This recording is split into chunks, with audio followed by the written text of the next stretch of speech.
Welcome to Retro Fanfic Retrospective, the podcast where we dredge up old fanfiction and expose it to the cold, harsh light of 2019.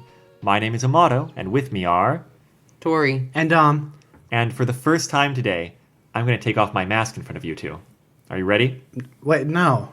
I mean, Don't do that. There you go. No one wants to see that. oh my god. I never knew. Here's where you say, he's just a kid.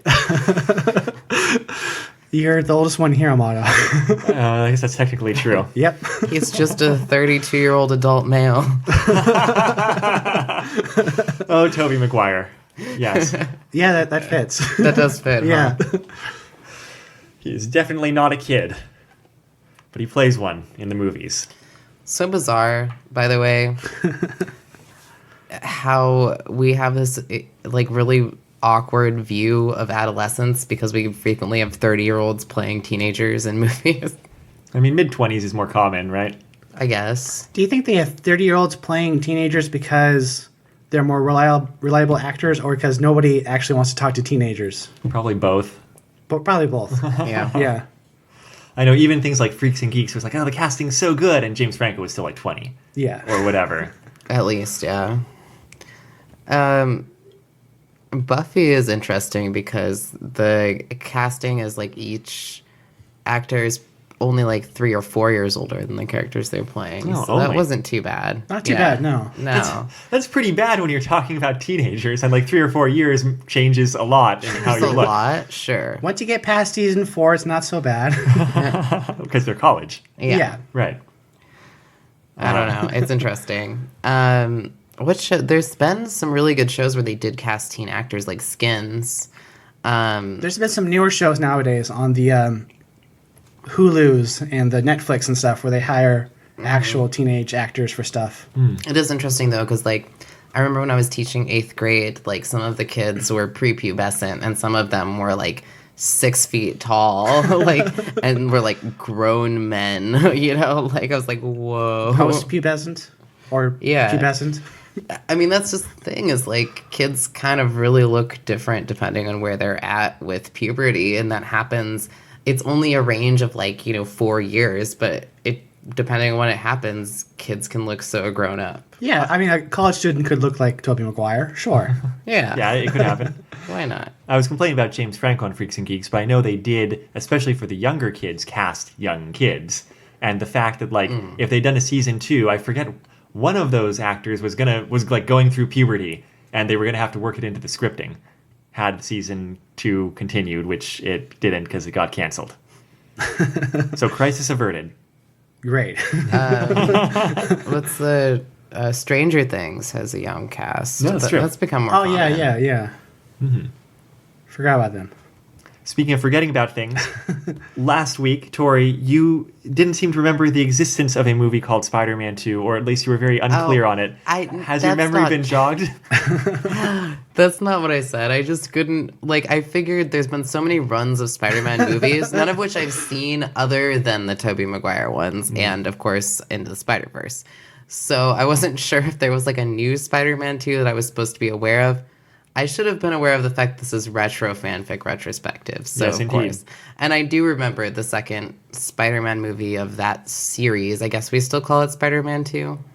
The movie's title is Spider-Man 2, Yeah, yes. I know, but is there no other Spider-Man 2 at this point? That was kind of my query. I think they've avoided it with either subtitles or additional Gotcha. surtitles. The Amazing. There's, The Amazing Spider-Man had a second movie. I don't think they called it Spider-Man 2. They did not, no. Yeah. Well, I work And- with a lot of kids, and I just kind of wonder if you said Spider-Man 2, what the heck they would think. And the second Spider-Man of the MCU universe is called Far From Home. Right. And it was really fun. Go check it out. Gotcha. I feel like that's what kids would think that Spider-Man 2 was, though. Anyway, point being, I totally remember the Tobey Maguire Spider-Man 2 movie with Doc Ock. I had forgotten it was directed by Sam Raimi. Yeah. It was, to me, That was the a- one that I was a liked the thing. most. That was the thing, yeah. I And think of course, James Franco is in that movie. Yeah. that's right.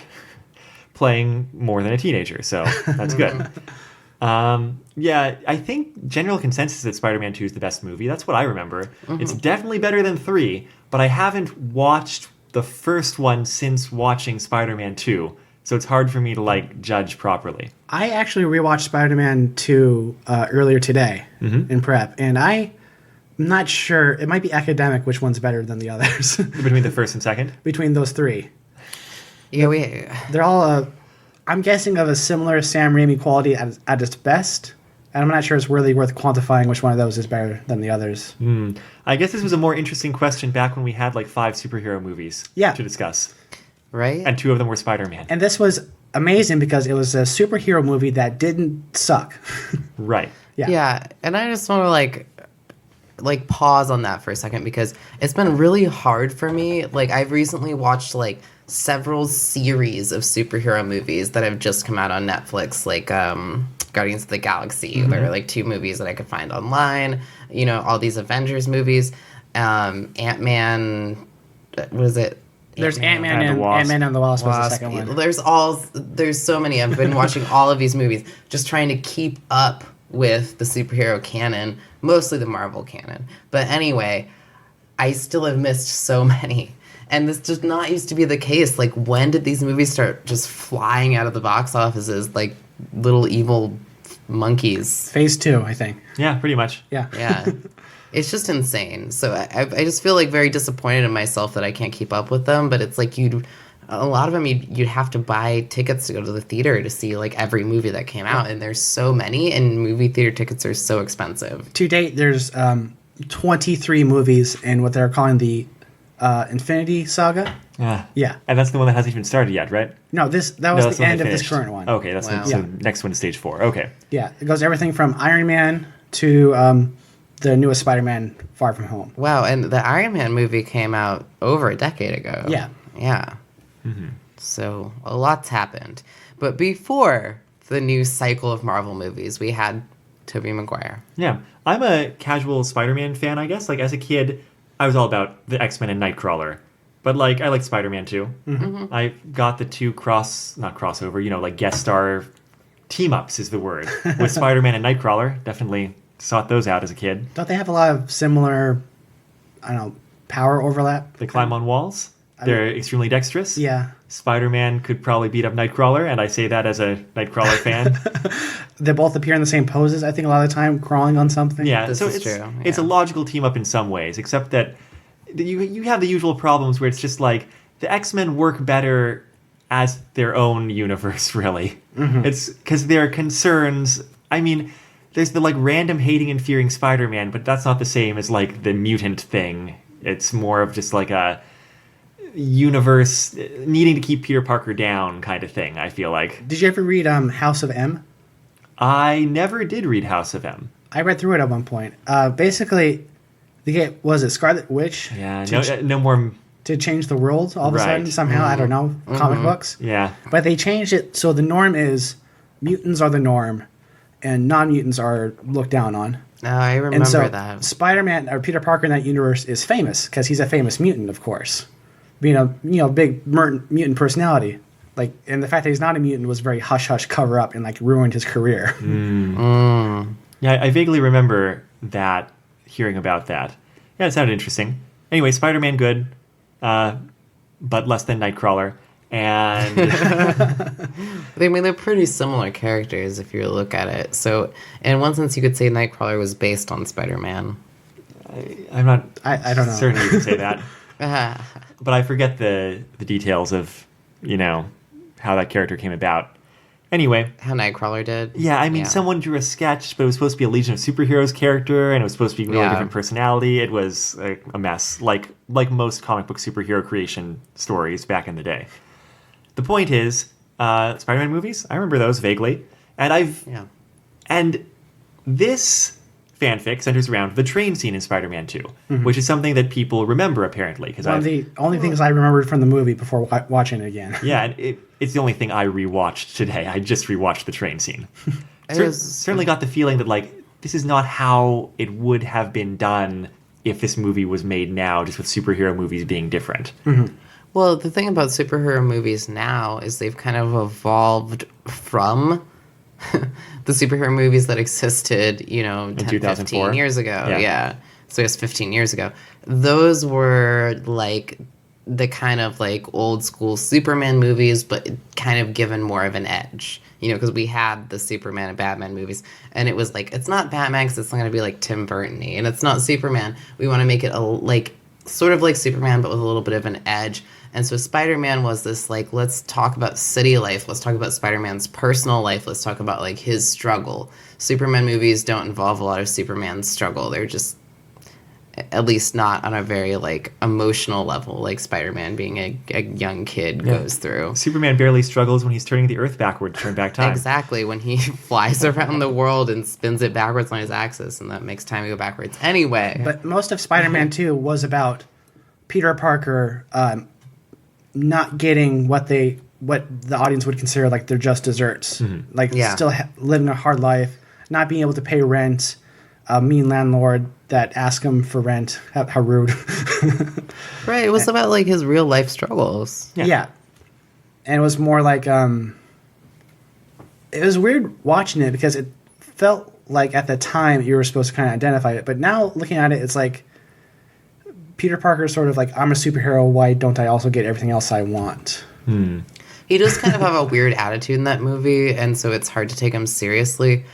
I do think they could have played that a little better, honestly, because the real world struggles of living under capitalism are a serious thing, like trying to survive in New York City, but he does get a little bit, like, very Ditko Spider-Man-y on it, which is, like, something I wanted to bring up, is that my early exposure to Spider-Man was old cartoons, but then I started reading the comics when I was, like, in college and studying cartooning, and I read all the Ditko Spider-Man, and I realized, like, the worst of Spider-Man is that he's, like, an individualistic, like, kind of Ayn Randian asshole, because that's who Steve Ditko was, right. and, like, that was, like, the whole thing that was coming through. Well, but that was kind of a push and pull back and forth between him and Stan Lee, because if he had been writing it, that's who Spider-Man would have been a lot more, but he was just drawing it. He was, and it was the Marvel it came method. Through. Like, it really...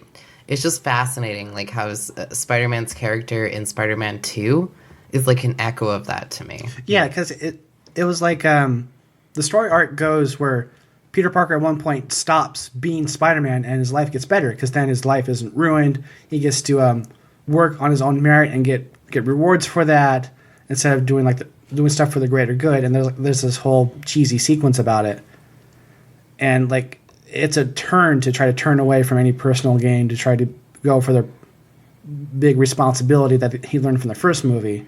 Which, like, did you just forget about that in the second movie? It seems like it, because it is, you know, it is that funny thing where it's like, if they just made it so that the real world struggles were a thing, but instead he has to become kind of a dick. Well, the real world struggles were portrayed as completely unfair from anything Peter Parker was doing, and undeserved. And, you know, to be fair, a lot of that is unfair, but it's unfair to everyone, not just Peter Parker. Yeah. So that was a weird thing about that movie. And there's also this whole weird, I don't want to go there, but like a male privilege sort of thing. Mm-hmm. Where, like, he's supposed to get whatever he wants. He's supposed to, like, all the girls are supposed to like him. They're, like, It's weird. Most of the bystanders in that movie either, like, are shocked, angry, or like aroused by Peter Parker and or Spider-Man's presence. Yeah, well, speaking of that, and speaking of Peter Parker getting his rewards, our fanfic today is Just a Face on a Train. It's by Catherine, with a Katherine, and it was published in October 2004, which is pretty soon after the movie came out. I forget what month it came out in 2004, whatever. But, you know, same year. Probably summer. Mm-hmm. It is pretty well regarded. People, when they're talking about Spider-Man fanfics, point to this, even if they're not specifically talking about movie fanfics. They're like, hey, that one's good. And it's also fairly short, because I was a merciful god this week. It's about like 11, 12,000 words. It's like actually a short story instead of, you know, whatever I normally give you. Less than 40 pages, yeah. Yeah. Wow. Amazing. You can find a link there at bit.ly/rfrtrain. This is going to get, crossover when we do our Thomas the Train Engine fan fiction. If Thomas we can the Tank find Engine. a good Thomas the Tank Engine fanfic, then I can finally have my son on as a guest. Excellent. And people do write it. It's just a matter of finding something good and old. Mm-hmm. Question is it going to be Ringo Starr, Thomas the Tank Engine, or George Carlin, Thomas the Tank Engine? Which turns out wasn't something I dreamed up as a kid, but something that actually happened. It actually happened. Actually happened. Okay. Literally, yes. That's the essential question of Thomas the Tank Engine fans, I'm sure. I mean, I honestly can't believe it. But the whole jukebox puppet sequence wasn't in the show, right? That was like a weird fever dream I had. As far as I remember, yeah, no, that was your fever dream. Okay. That sounds right. It had an appropriate amount of puppets, so. So, this story, it's pretty short. It's got 5 chapters. Probably didn't even need to be divided into chapters, but I guess the author did publish it in parts because it was, updated after it was published. And it centers not on Peter Parker. We've got another main character. And their name's Maggie. Who focuses on Peter Parker. Well, yeah, I mean, the character focuses on Peter Parker, but Yeah. Peter Parker's not the viewpoint character. Okay. Viewpoint character is Maggie O'Reilly. As soon as I saw the last name O'Reilly, I was like, is that a Spider-Man reference? But then I remembered that I was misremembering, and Ben Reilly, was not O'Reilly. Wait, is that right? The clone Scarlet Spider, Ben Reilly. I think so. Yeah, was not O'Reilly, and I was just misremembering. I think you're right about that. So that was my pointless aside. Well, Someone tell us about Maggie O'Reilly. she's a waitress at a cafe. She's working on her nursing degree, we discover at some point. She has a young daughter, and I'm trying to decide how the information trickles in and what to reveal at this point. Well, we can give it... Well, we can, I think, lay it out there. Yeah. She's probably about 30. She's like 10 years out of college. She's Yes. going back to night school for a nursing degree. You said she's married, right? Has a She kid? is married. I didn't say that yet, but yeah, Okay. I said she has a kid. She is married. Her husband He's a construction doesn't- worker. Yeah, he's a construction worker. He doesn't appear in this because he's been away on a business trip, and this takes place over the course of a few weeks, I think. Yeah. But Maggie O'Reilly did appear in the movie Spider-Man 2.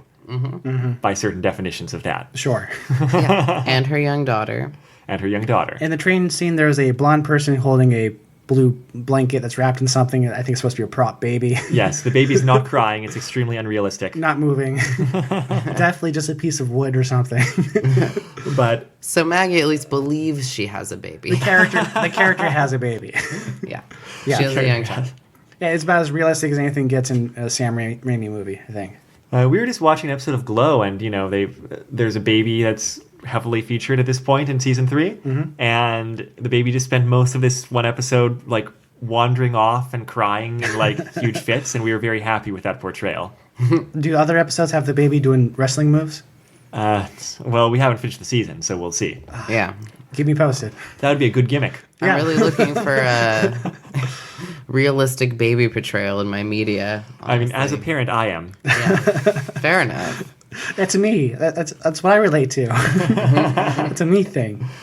So right, Maggie was on the train. She was one of those people in the front train car who was saved by saved by Spider-Man, and who saw him multiple times and extensively with his mask off in the famous train scene where everyone's like, "Don't worry, we got your back. We're not telling He anybody." has his mask off so many times in that movie.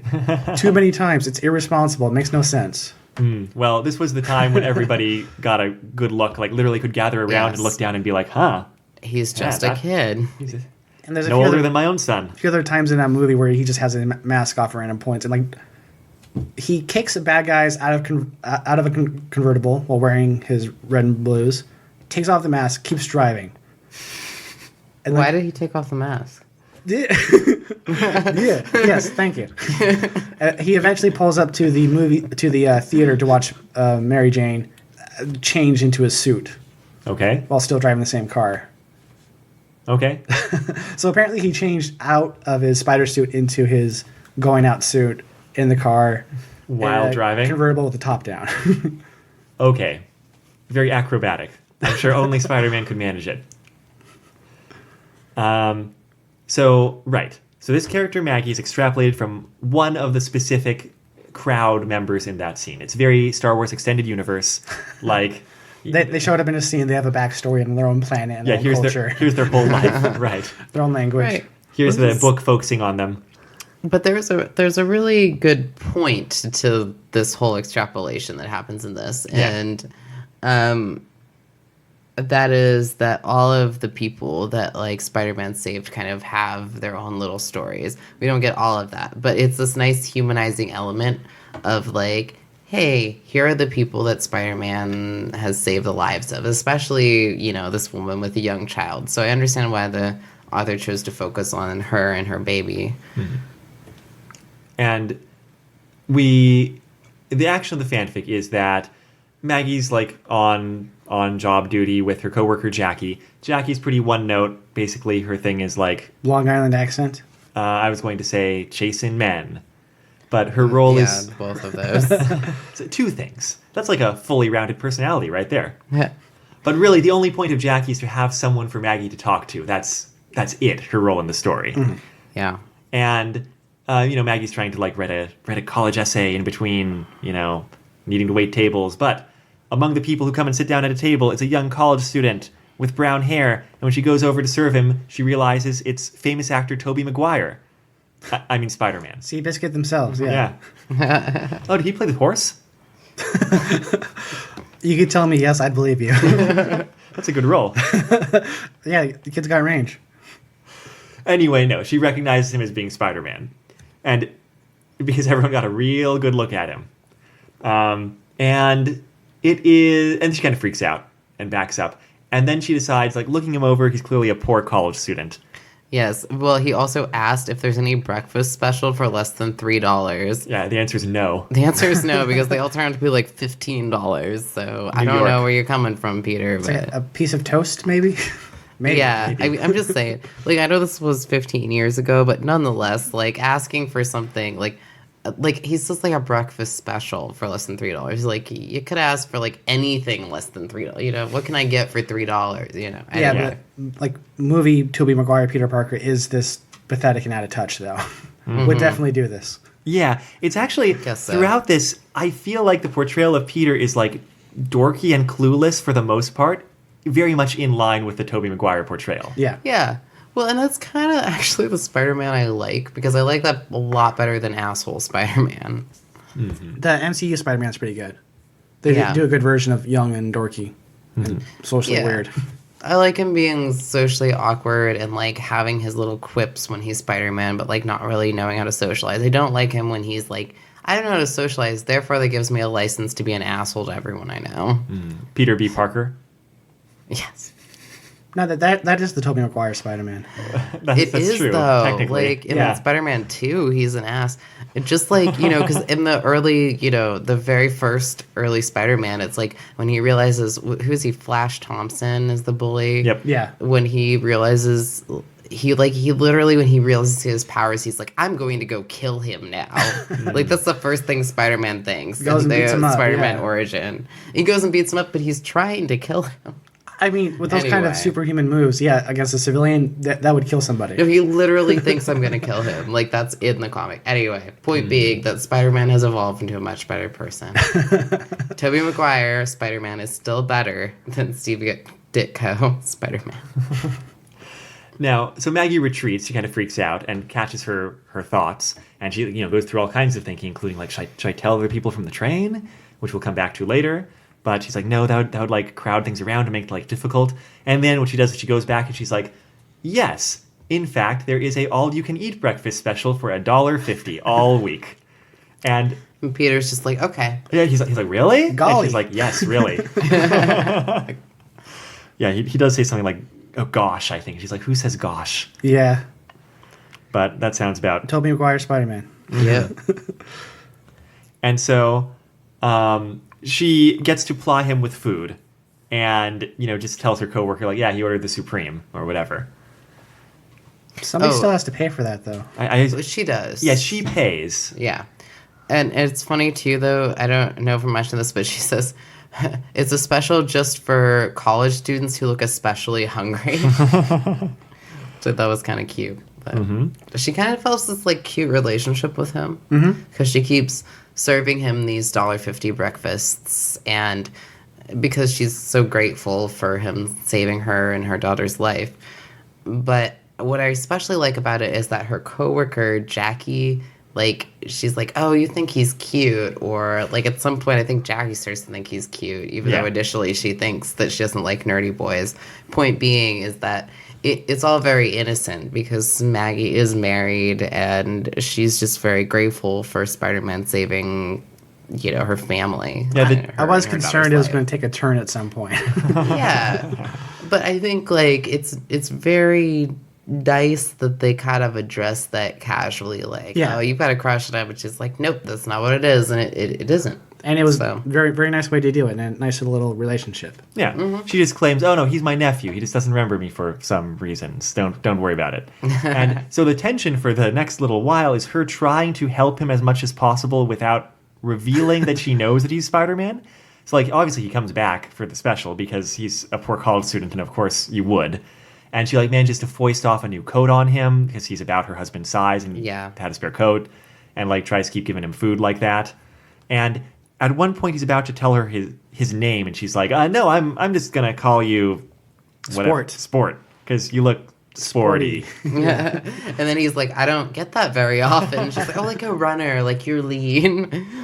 And pretty silly. and she's like, I bet you could run pretty fast. And like he has a little smile, like, oh, like I'm being clever. He's like, yeah, pretty fast. But like it's not that clever because she knows that he's Spider-Man. Yeah. No, and it's but also not. I like that he thinks that he's being clever. Anyway, it's well done. What I don't get is that a little shortly into the it's like chapter 3, like, he's back in the diner, and like there's a news thing about a disaster on the TV in the diner. He's watching it intently, and she's just like, you look like you want to go check out what's happening. Maggie goes up, and first thing they say is, I'll watch your stuff. I'll watch your stuff. He's like, what? It's like, because Peter has all their stuff splayed on the table, college books, and they're doing homework and stuff. So it's just, I'll watch your stuff. He's like, what? In case you wanted to go look at this thing that's happening on the news.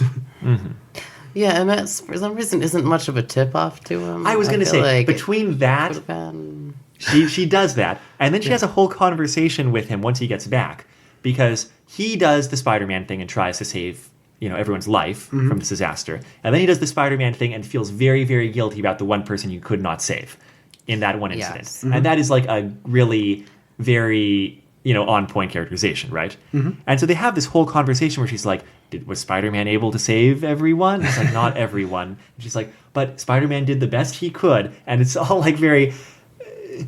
he's really clueless in this chapter in particular. It's also a lot like a mother talking to their kid. Right. Yeah. She mentions that at one point. It's like, oh, this is my maternalness coming out, I guess, like how I'm trying to treat this guy. I think the term mom voice comes up. Yeah. Several times, yes. And then to top it off, at the end of that chapter, as he's leaving, she says, you may want to tuck in the lining of your jeans pocket before you go. It's sticking out a bit. He glanced down, saw the piece of red material, and quickly shoved it into his pocket. Without another word, he turned and left the diner. This also happened a couple times in the movie. The lining of your jeans pocket, what does that mean? It means there's a bit of colorful fabric sticking out of your pocket. It's either a suit or it's a colorful lining of your pocket. But why would it be sticking out of his pocket if it was his spider suit? I mean, it's obviously a spider suit because that's red, but... I don't know. It happens in the movie a couple times exactly like this. I really don't get that. It's like, how is it sticking through his pocket? Did he cut holes in his pockets so his spider suit could stick out? Stuffed it in there. I know parts of it were sticking out. By the way, his spider suit is skin tight, so how is it sticking? Yeah, I'm down. Yeah, good questions. Took it off and has it balled up someplace. I was just balled up in his pocket. I think that's what they're going for. That's what happened in the movie. I was just trying to say that like everything has plausible deniability, but everything put together in short order in this chapter, you would think he would be like, I think she figured out that I'm Spider-Man. Yeah, this Spider-Man is still like a physicist, right? Are you studying to be one? But the thing is that the thing about Peter is he is, but he's also socially inept. And I think a part of that has always been like his lack of ability or like lack of willingness even, whatever it is, to pay attention to social clues. Like he likes Maggie, she seems nice, but he is way more focused on everything else he's got going on. That's true. And so that's, I think, where the author's going with this is that he's just not paying attention. And probably doesn't, think about a whole lot about other people's like what's the word, you know, like theory of self, like what is going on in other people's minds to a great extent, just because he's so busy and mentally harried, right? Makes sense. Yeah. Well, because he has kind of that person, like, Yeah. where he is very self-involved, I suppose. Yeah, the Tobey Maguire Spider-Man is very much the center of their own world. Yeah. So he only figures it out in chapter 4, where he's around and someone's reading the Daily Bugle. Well, this is after Maggie had called everybody else on the train and prepared some sort of present that they're going to give. That's Peter the next chapter, I think. No, this was this chapter. Oh, that was this chapter, right. Because Maggie was going to explain everything on their own terms. Right, and after that conversation with Peter, where she realizes that like he feels super guilty about what he wasn't able to do and does not praise himself for what he is able to do, then she gets in touch with, you know, other people on the train. And as Maggie's going over to talk to Peter, Well, I guess just about the train thing, we get the whole story later, but it comes out in the end that like they exchanged numbers after that incident. Which they seemed like have a very- phone tree. Yeah. Right. But- Which seems like a kind of like nicely human thing to do after you share a traumatic experience like that and share a secret. It's like I could buy that people kind of shared some numbers, and if not everybody, at least a bunch of them stayed in Yeah, touch. this would be a Facebook group. It would be a Facebook group. The technology wasn't there yet. No. Anyway, what are you going to say? Well, I was saying that they prepared something. They don't tell us what. Then they're going to tell Peter that they know that they're Spider-Man. They're going to give a present. But before that happens... Someone's reading the Daily Bugle and being like, oh, there's this arson, and the Daily Bugle says that Spider-Man was behind it with like some sort of mob connections. Because of course the Daily Bugle would. And Maggie gets upset with this, you know, random patron and is like, put that, you know, rag away. This regular... This regular Yeah. patron. Shame on you believing this garbage. And that leads to a conversation between a couple of the regulars about, like, why is she so upset? Jackie says, like... Oh, Jackie Yeah. is saying that? Yeah, Jackie says... Oh, yeah, you're right. Jackie's the one telling it. Yeah. And just explains that she was in that train that one time, and You got to do it in a Long Island accent. is that Janine from Ghostbusters? I don't know. I think so, yeah. I've met several people from Long Island, and I'm not sure what the accent was, to be honest. I don't even know. I'm just teasing. I'm trying. Spy? No. I don't know what that accent is, and I definitely can't do it. The point is, she tells the story. Spidey saved our Maggie's life a few months ago, Jackie went on before Maggie could even begin to think of how to stop her. Right before you started coming in. Oh yeah? What happened? What happened? This is actually a good point, though, that, like, they say she has this accent, but they don't try to write in that accent. I don't know if that's a good or a bad point. against Probably the a good author. thing. I think it's Probably a good thing. They mention sometimes that she turns one-syllable words into three-syllable words at some point. Oh, yes, yeah. Like the sure with 3 syllables. But yeah, I wasn't sure how to Sure. read that in my mind, so it was maybe a little less clear. But I guess, yeah, the fact that we've had so many issues with authors attempting to parse dialect that way. Yeah. Or if you think this is the good way to do it, just mention Yeah. it in the text Yeah, and in the just flavor. go on. But keep the text readable. Anyway, Jackie says, you know, the story. Kept her train from taking a 5-story dive onto the Manhattan streets after that psycho with the arms hijacked it is what. And this is while both Maggie and Peter can hear her. So, like, they're staring at each other. And, you know, Peter's, like, eyes wide. And he's like, I gotta go. And she's like, no, wait. But he And then kind of Peter freaks turns out. to look at Maggie and actually tries to consider where they've seen them from before. Right, because And- the thing is that they've both seen each other. It's Yeah. just, Right. He's saved a lot of folks. But she's and just a he's face on a also train. Just a face on a train. Yeah. Because he's so self-involved. Yeah. Anyway. And she has this moment of horror, realizing that he's afraid when he realizes that she knows exactly who he is. And he, like, kind of just freaks out and leaves. Which is Actually- fair, I think. It was. I really liked that. Sorry. That, like, he has that reaction. He has, you know, he's freaking out, panicking. He has fight or flight. He's not fighting. He flees. But then in chapter 5, he comes back and, like, visits her at home. Chapter 5 is kind of long. Kind of longer than I expected it to be. But yeah, he, you know, got her address from Jackie, who had been told that he is her nephew, so felt fine about giving A stranger. a stranger Maggie's home address. Home address. And he goes and visits things like us. Yeah, sorry for, like, running away. I felt like things were kind of left unresolved, and I kind of wanted to talk to you again about it. And it's a whole big scene. Honestly, there's a few points in here where I thought they were going to end it, but they kept going a couple times. There was definitely one place like that I specifically noticed. I was like, and this is the end. And it's like, no. It kept going. Because they kind of talk about everything. Yeah, Maggie explains that they contacted all the other survivors of the first train car, and they made Spider-Man a scrapbook. Each person got a page and did their own thank you thing, and like, this is what I'm doing with my life now that I'm not dead. Yeah. And that was at the very end. There's still quite a bit of time in there where, like, he runs away, then he comes back to her, and he invites, he's invited in, and then... And since he's a vampire, that means he can enter. Yes, BBC therefore. But there's also a bunch of stuff going on where he kind of realizes her own situation. Like, he realizes she has a daughter. He realizes who she is. She talks about her husband, all of this stuff. He asks her why neither she nor anybody, like, took the story to the news and, like, was keeping a secret. Correct, yeah. And she's like, because we're not assholes. Because we're grateful.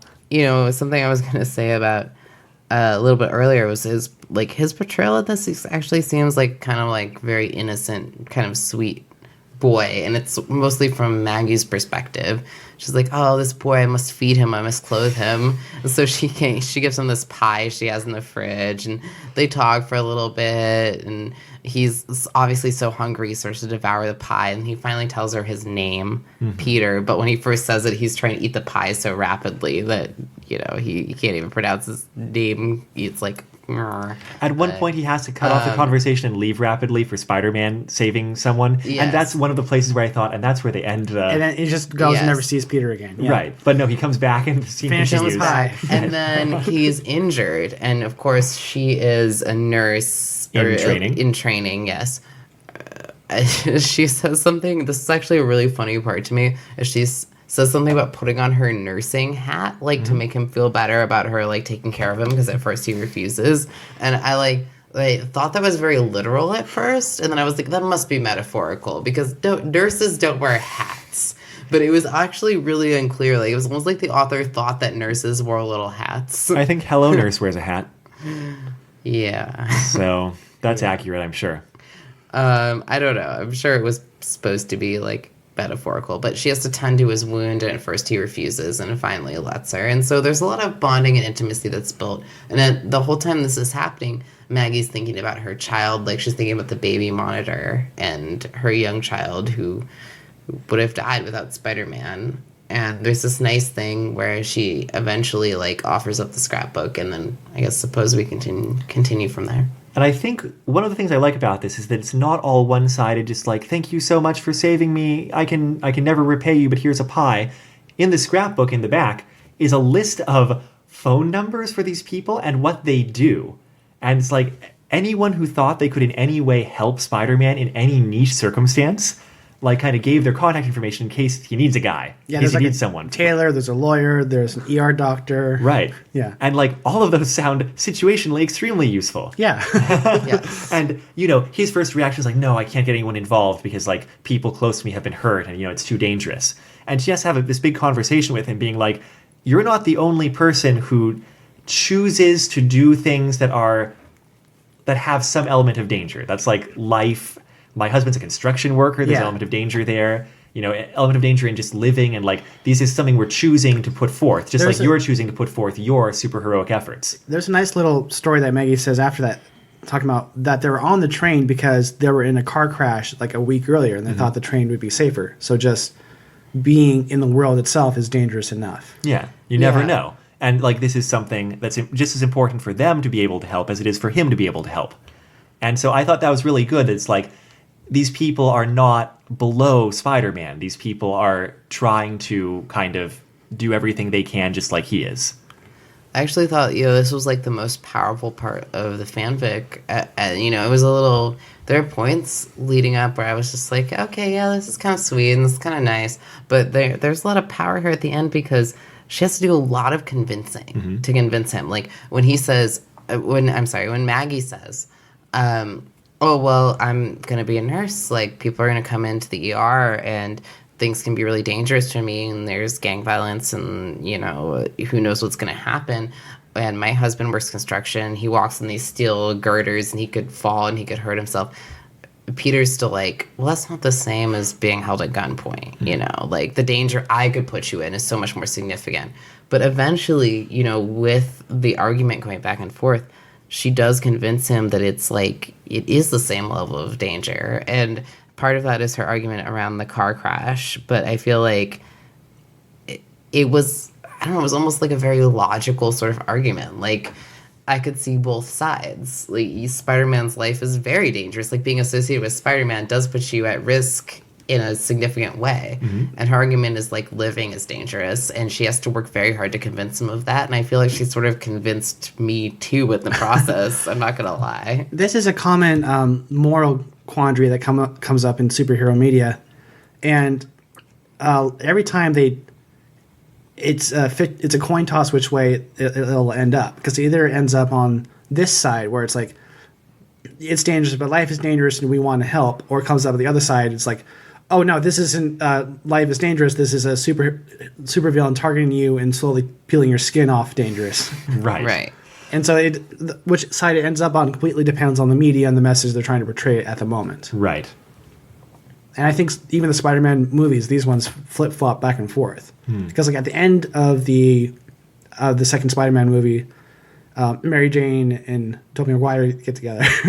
Well, not that they're characters. With the explanation that life is dangerous, I want to be with you anyways. And in the next movie, it's like Mary Jane's a big liability. It immediately goes back and forth. Yeah. They didn't have a thesis statement there in the movies. No. But we've got a thesis statement here in the fanfic. Or more, they're independent to each individual movie or story. Fair enough.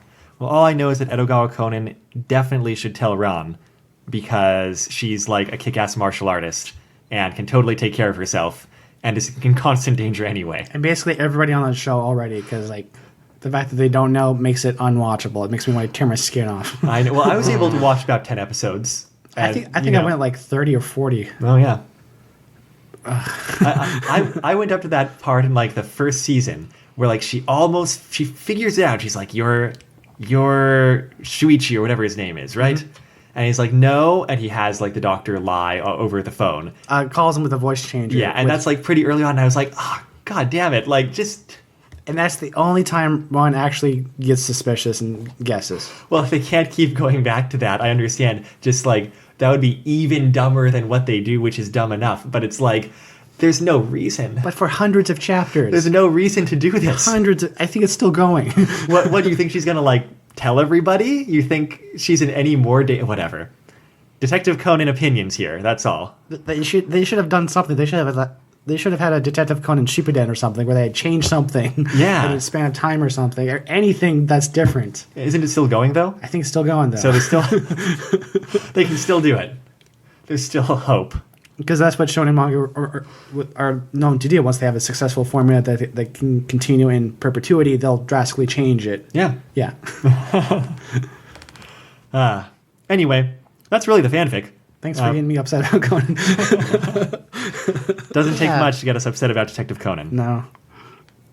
There's one other good point that I'd like to mention, is that at this very end, Peter's arguments actually do a little bit to convince Maggie that her daughter might be in danger, and she does hesitate for a second and like almost like just, you know, he's asking, are you sure you want to help? Or he doesn't say it that way, he's almost like, you shouldn't help because your daughter will be in danger, etc. And she hesitates, and then she feels really bad for hesitating and like fully restores her faith in the idea that she would help and she wants to help. But I thought that was like a really nice and real character beat. Yeah. That, of course, the sense of her daughter being put in danger would put her in doubt. And in the next volume, it'd be validated when the Kingpin's goons kick down their door and held them hostage. As soon as the author writing the series changes. Yeah, exactly, yeah. Right. And it's like, oh, there's too many supporting characters in Spider-Man. Let's murder some of them. It'll be dramatic, yeah. Yeah, let's fridge some women. Those babies and those mothers. We got lots of fridges. Yeah. Anyway, the point is, I know what you mean, Tori. It seems like a fine fanfic for most of it, but by the end, I was feeling moved. Like I thought it. Well, came to no. a really good conclusion. I was like kind of in tears when Maggie was talking like so earnestly to him. And it's strange because like he seems like stupid Tobey Maguire Spider-Man up until now, like, or maybe even just less than that, just like a kid. But Maggie's character she's so strong and she's so moving because she's willing to sacrifice so much to help him because she believes he's helping other people. To even dip a toe in the superhero world. Yeah. Well, yeah, but like her speech is amazing. Like she's like, I'll do anything to help you. All these other people will. And then giving him the scrapbook of all the people he's saved. Mm-hmm. That was like what pushed me over the edge. Yeah, and that was also... can see all the people he's helped. That was also for him emotionally, because she said clearly like you're obsessing over the people who you don't save. And like you should remember that you save a lot of people and you do lots and lots of good. Even if you just save one person, that might be enough. And that's definitely something Peter Parker needs to be reminded of on the regular. Yes. Because what the scrapbook had in it was drawings from like the young children, like grandchildren and children of those two child actors. Yeah. Who had been saved. Yeah, it was like mostly from what they specified was like the drawings from the grandchildren and stuff. Like it was like one drawing that was like, this was the one that put me over the edge. It was like, thank you for saving Grandpa, Spider-Man. We love him. You know, it was like a drawing of him saving him. So yeah, of course, very sweet. But it was all from the family members of the people that he had saved. And I can imagine that being super powerful for Spider-Man. So I thought that description of that scrapbook was actually the most powerful part of the fanfic. I think it's interesting, especially if you consider that from the viewpoint that the character is going to become a nurse. This sort of burnout and this sort of message is important to those people that work in those kind of industries where they see a lot of loss and sadness. And there's a lot of emotional labor, yeah. And they tend to forget that the good they end up doing in lieu of all the bad things that happen on a day-to-day basis. I hadn't made that connection, but you're right. That's really perfect. Yeah. That's a perfect choice of future occupation for her. Yeah. Well, and that's a big thing with the characters that, like, Spider-Man has saved from the train. Oh, because I don't know if we mentioned this, but Maggie is connected with all the other people who are on the train with her. And we mentioned it a couple times. They have a Facebook group, yeah. Yes, they have a Facebook group. Okay, anyway, point being, all their professions seem to be so much like helper, caregiver positions, but, like, one's, you know, that sort of work where you help other humans. Yeah, but there's also the lawyer. Yeah, and then there's also the lawyer. Whatever. It's all lawyer jokes here from now on. Demons need help too, huh? Ever since Tarn said he'd become a lawyer, I'm going to do, 1,000% more lawyer jokes. I'll be waiting for your next set. Yeah. I mean, Tarn should expect it. Tarn watches as much Angel as the rest of us, so. Yeah. But Tarn's going to law school not to become a lawyer, but to, like, provide legal aid to people who don't understand the law. So I feel like that's a little different. Oh, that's just a lawer. So, did either of you read the extra link that I sent along earlier today? I did, yes. It is a second fanfic that I turned up, I think also recommended somewhere, but it's hecka short. Hecka short. It's also, that's the official designation, like 3,000 words. 10 pages. And it is also centered around the train scene from Spider-Man 2, which I think is, on average, the moviegoer's favorite scene in the movie. Maybe. Well, let's see. What other scenes in the movie? Doc Ock chews the scenery a few times, and it's good. Yeah. Oh, there's the operation scene where they try to, like, remove Doc Ock's things and it turns into Evil Dead. Yeah. It turns into a horror movie thing where the things come alive and take apart the doctors. Not quite take apart the doctors, but that's the idea. That is good, but probably harder to write a fanfic about. I mean, it still needs a moose head that bites, but, it's still pretty good. Anyway, this fanfic, Identity Crisis by J. Jonah Jameson, which is an interesting handle for someone writing about Spider-Man. Give me more fan fiction of Spider-Man. On my desk right now. Never mind, I'll write it myself. This fanfic is, like, taking place just after the train scene in Spider-Man 2. Yeah. And it's really just kind of addressing the problem of keeping everybody quiet about, Spider-Man's identity. And it's told entirely from the conductor's point of view. The conductor, Donald O'Shea, whose name is out of the novelization. I don't feel it's as strong a piece as the first one. It doesn't really have the same emotional core, and it kind of goes over the train scene a little bit more instead of just assuming that you're familiar with it. It adds a bit of a flavor, just coming directly from one to the other, I think. Yeah, it does. It's interesting to see different things people did with this scene. Yeah. In short, they're kind of, being given coffee and the police, have roped off the area after the whole accident. And they're debriefing with the police. Yeah, and they bring in everybody debrief at the same time. And this conductor, O'Shea, is concerned about, keeping everybody quiet about who Spider-Man is. He figures a couple people are going to slip through the cracks. Yeah. And there's, immediately a designated Judas, who's, this guy wearing some sports cap, Yankees cap, who, seems to be talking to somebody on the phone about how, oh, yeah, there's so many reporters here and stuff. And O'Shea, with his psychic powers, is that guy is the guy who's going to spill the beans. Can't joke about that in a Marvel thing. He does not actually have psychic powers. He just has an uncanny sense for identifying the person who will be the problem. But it's fine, because it's a really short fanfic. It's really get in, get out with the concept. And basically they Spartacus the thing. They basically Spartacus, but instead of being I'm Spider-Man, O'Shea starts off by giving a totally erroneous description of what he looks like. Then everybody else piles on with their own description of a poor description of who Spider-Man looks like. Yeah, actually, the first thing that happens is the Judas character gives the real description, but then there is the lawyer. No, actually, he's the second one. O'Shea gets to jump in first. O'Shea jumps in first. He's a black man, maybe 30, 35, with his hair in dreads. And then baseball cap Johnson guy's you got to be kidding me. He's a white kid, college age maybe, brown hair. But then O'Shea's giving his silent psychic prayer out to the universe. Right. He looks at the lawyer type. He's please, please, please. And lawyer type's no, he's a dark-skinned young guy. He's got a tattoo on his eye. I could draw the tattoo for you. Yeah. See, the lawyer's obviously done improv before. Yeah. You yes and. Yes and. And so, then there's chiming in, oh, and one person's you guys don't want to admit it, Spider-Man's a woman because you're misogynists. Right. And then there's, an East Asian person who's you don't want to admit that they use inappropriate language. But anyway, point being that, an East Asian person could be Spider-Man. And the two kids are he's an alien or a robot. And one of the kids says he has a green skin, and the other says, oh, no, the big eye holes in his uniform hide that he has 8 eyes. Which is fun. Yeah. It's great. And so, it's fun. Johnson was the only one still repeating the correct details, says the story. Although O'Shea had to admit that an ordinary-looking college kid didn't sound all that believable either. If he had to pick, he'd have gone for the 8 eyes version. Yeah. So it's cute. And so the idea is at the end, he's well, the newspapers are probably going to pick up some of these descriptions, but as long as there's no good information out there, that's... Instead of trying to make it so no information gets out, they make sure too much information gets out. Yeah, which is clever. Yeah. And that's really the fanfic. Yeah, and the ending line is, days like this, thought O'Shea, I'm proud to be a New Yorker. Mm-hmm.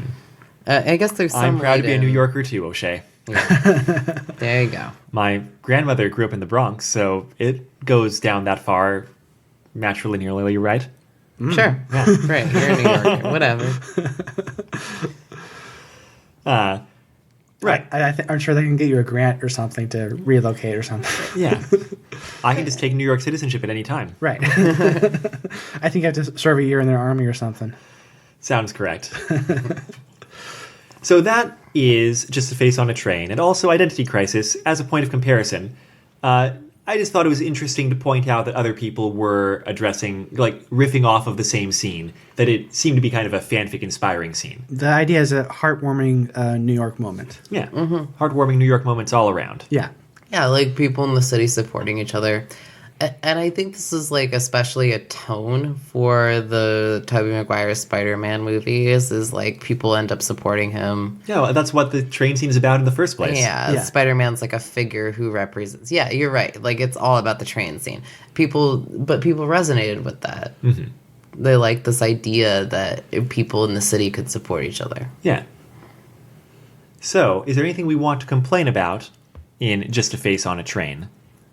The only thing I'd complain about is just kind of how schmaltzy it is, but I'm the kind of person where I love it. I think a lot of people would try to use that as a negative descriptor, but I think it's just a descriptor because it's just a type of media, and there can be good stuff and bad stuff of that. And I personally enjoy it. Mm-hmm. And so I guess my criticism is I don't have a criticism. Yeah. I saw one person on one thread talking about this fanfic use the term waff, which I hadn't seen in a while. Waff. WAFF, all capitals. Right. And it could be waffy as an adjective.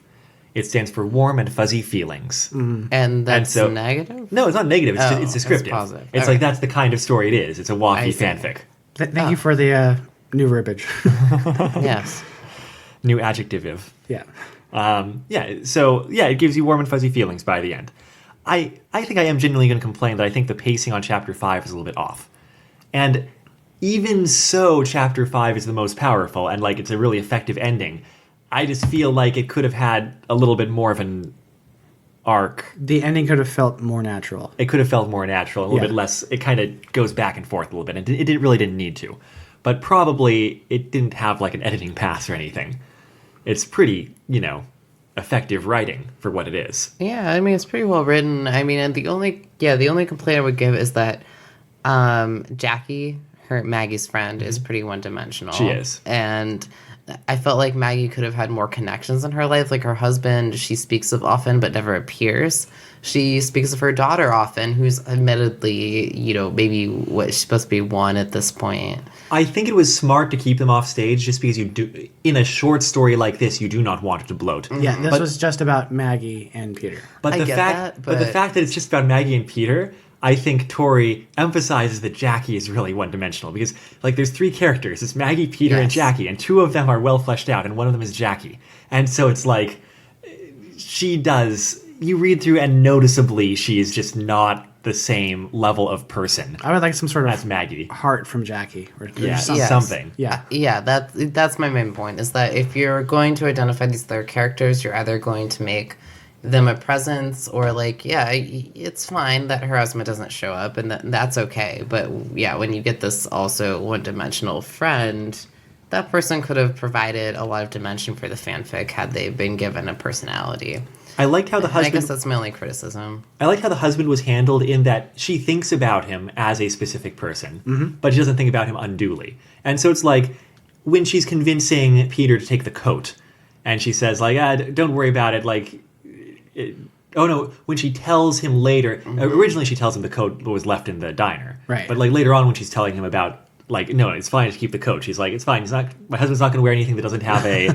whatever, Yankees logo on it or whatever. Yeah, I bought him that coat. Yankees, he's not going to use it ever, so just take it. Right. But yeah, she gives him a little bit of character in that it's not his sports team. Right, Giants is his team, right. Yeah. Anyway, so no major complaints. I think, and in terms of praise, I think it's a little refreshing in the things that we read to read a story that's so focused and effectively focused. Yeah. The author had a purpose and did the development they needed for that purpose, but they really didn't do anything else. Just enough, really. Just enough. Yeah. And so that's really praiseworthy because when you do not have an editor and you do not have to publish it on paper and there's no costs associated with it being longer, it's easy to write longer. Yeah, and like as far as going into Spider-Man 2 and like I feel like this author, I'm not sure if this is praise or criticism, I feel like I liked Peter's character a lot in this story, actually. Partially because all he's given is kind of like an insecure kid who really needs help. Like, that's his character definition. I feel like that helps my understanding of the character in the Spider-Man, Tobey Maguire Spider-Man movies, because especially in Spider-Man 2, like we mentioned, he seems like kind of an asshole. And in this, he's not. He's not even being possessed by a weird black costume. Yeah. To do weird dances and be an extra asshole. Have weird emo hair. Yeah. Right. But yeah, in this, he is likable. And Maggie is a super likable character. So there's 2 likable characters written, making a connection, and the author avoids having that be sexual or romantic in any way. Not even in the slightest. Not even in the slightest. In fact, there's an element of like maternal things coming from Maggie, which I feel like could be really awful, considering that she's a woman in this situation and like you just want them to be friends, but she's also a woman with a young daughter who sees him as a kid. And so it ends up being very real and very sweet. And you really relate to Maggie. Like, I do. I really relate to her. I'm like, Yeah, I guess that's how I would treat Spider-Man too. Like, as a sweet kid, I'd want to help. Even if this like random person saved your life, you just try to shove them full of food. I mean, why not, right? It seemed very sweet, and then the scrapbook moment was tear-worthy for sure. Mm-hmm. Yeah, I felt warm and fuzzy. Good. Yes, Inside. mostly. Our warm and fuzzy feelings might continue next week because I think we're going to have some like saving kids from bad situations in the fanfic Stealing Harry, which is a relatively well-known, popular Harry Potter fanfic from 2004. This is one that's new to you. I've never read it. Okay. Yeah. And we have reason to believe this is good? I have reason to believe it is good. It is a suggestion, in fact, by one of our fans, Deirdre, who actually suggested it in an email. But it's also apparently, it's well known enough. It has a podfic. The author has clearly got some attention. I think they've got a fan lore article. There's a whole genre of fanfics, apparently, that this kind of spearheaded in terms of getting Harry out of that bad living situation that he is in as a little kid. Somebody should. Yes. I started reading the fanfic, and it was part of a thing called the Save Harry verse. Yeah, there's a whole backstory, I think. The Saving Harry verse is just after the author wrote this story, they wrote more stories in the same universe. It wasn't a shared universe thing. I also like the idea of there's a fan fiction based around one specific concept from a show, like the Bring Back Frodo movement. Oh, yeah. That's true. Yeah, I think it might be kind of like that. We'll find out more. It also is probably going to have some Sirius and Remus getting it on, because that's what the tags say on Archive of Our Own. They say that, but anyway. We'll get there. We'll get there. That's next week. You can find a link to the Archive of Our Own copy of the story at bit.ly/rfrharry. If you do a little digging from there, you can find the podfic, which is also on Archive of Our Own. If rather than reading an extremely long story, you'd like to listen to an extremely long story for 9 hours. From a natural voice, too. From a natural, yeah. Not have your phone read it like some members of this podcast. I don't trust those robots to read properly. I don't. I literally don't. The robot does just fine by my accounts, y'all. Oddly, I remember the most complaints about the robot reading back with our Transformers fanfic. Oh, yeah. Anyway. Well, some robots are better than others. Yeah, that's what the Decepticons say. Oh, snap.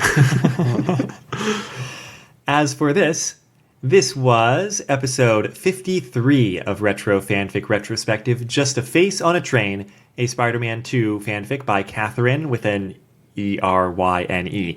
You can find a link to the fanfiction.net posting, which is the older posting of it, on bit.ly/rfrtrain. You can also find it on Archive of Our Own and maybe elsewhere on the web.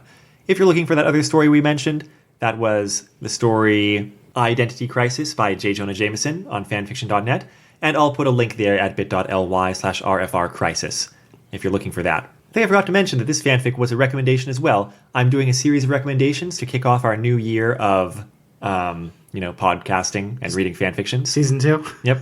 This one in particular was a recommendation from, I have no idea how to say their name, ACKSED, Axed. ACKSED. Thank you, listener. Listener, on the RPG.net forums. The intro song for the podcast is The Weekly Fair off of the album Poppy's Incredible Adventure by Komiku. The outro song is Run Against the Universe from the same album. You can find that album and other works by Komiku at loyaltyfreakmusic.com. You can find our website at retrofanficretrospective.podbean.com or bit.ly/retrofanfic. If you have questions, comments, or thoughts about the episode, contact us on Twitter at retrofanfic, Facebook at retrofanfic, Reddit at fanficretrospective, send us an email at retrofanficretrospective@gmail.com, and if you leave reviews on Apple Podcasts in particular or your other podcast services, that is apparently an influential measure of how worthy we are to exist as human podcasting beings in the world. I'm Amato. I'm Tori. I'm Dom. We're just 3 New Yorkers trying to be nice to each other. Until next time, take care. Yeah, I'm walking here. How about a slice of pizza pie? You may be confusing New Yorkers and Mario. I don't know about that. It's me, a New Yorker. I'm going to win. Yeah, I'm going to cut that. Don't you dare.